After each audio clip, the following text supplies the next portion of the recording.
تەلاقدان لە یەک جیابوونەوەی ژن و مێرد معنای وانە ئەو ژن و مێردە خاڵێکی زۆر گرنگە. معنای وانە ئەم ژن و مێردە کاتێک لە یەک جیا دەبنەوە ئیتر بە جیابوونەوەیان دایک و باوکایەتی کۆتایی پێبێت. دایکایەتی و باوکایەتی کۆتایی پێ نایە بە تەلاق، چونکە دایکایەتی و باوکایەتی عەقدێک نییە، پەیمانێک نییە بە زەواج دەست پێ بکە و بە تەلاق کۆتایی پێبێت. تازە مادەم تەلاق درای نامێ مناڵەکانە ببینیت.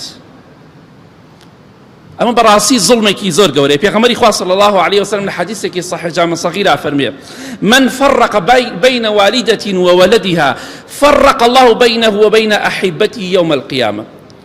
هەر کەسێک مناڵێک لەگەڵ دایکیا لە یەک جیا بکاتەوە، ئیتر ئەگەر زانایان دەفەرمون ئەمە مەبەستی کێیە، ئەوانە بوو کۆیلە بوون، جاران کۆیلەکان دەفرۆشران مناڵەکە و دایکیان لە یەک جیا دەکردەوە، دەفەرمون هەموو ئافرەتێک دەگرێتەوە، هەموو دایکێک ئەگەر حڕ بێ یا عەبد بێ.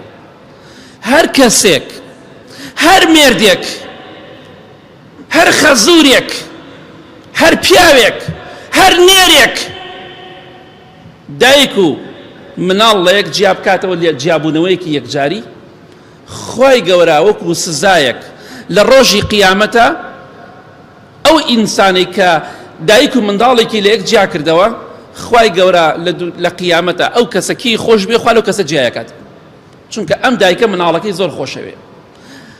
بەڵام ئەم پیاوە زاڵمە ئەڵێ نابێ مناڵەکانە ببینی. لە هەمووشی زاڵمتر جاروێ باوکێتی، باوکی ئافرەتەکەیە، براکەیەتی، ئەڵێ نابێ مادەم هاتووتت بۆ ماڵی ئێمە نابێ مناڵەکانت ببینیت. دایکایەتی کۆتایی پێهات.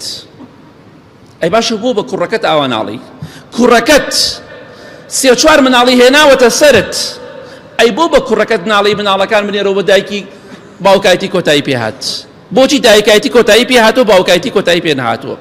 تخوا ڕوو دەکەمە ئێوە بە تایبەتی ئەوانەی کە تەمەنێکتان هەیە، تخوا کچەکانتان بۆتان باشە یا کوڕەکانتان بەعام، بۆیە دایک و باوکایەتی کۆتایی پێ نایە. دایکت برای بەڕێزم هەر چیەک بێ ئەبێ ئاگات لێ بێ. سەرچەنەها کەسەیە کوڕە عازە بە ژنی هێناوە وەڵا 20 ساڵ ئاگام لە دایکم نییە، دایکم نەبینی و کاتی خۆی ئەو زاڵمانە لە یەکیان جا کردوتەوە، نابێ دایکت بە هیچ جۆرێ ببینی. تۆ پیاو بە پیاو، باوکت ڕازیە، باپیرەت ڕازیە، خاڵۆت ڕازیە، مامەت ڕازیە یا ڕازی نییە، بڕۆ دایکت بدۆزەرە بچۆ بۆ لای. و تۆش نەڵی بەخوا نابێت ئەم کچە زایم بێ بۆ لای دایکی. بەڕاستی زۆرمان زاڵمین.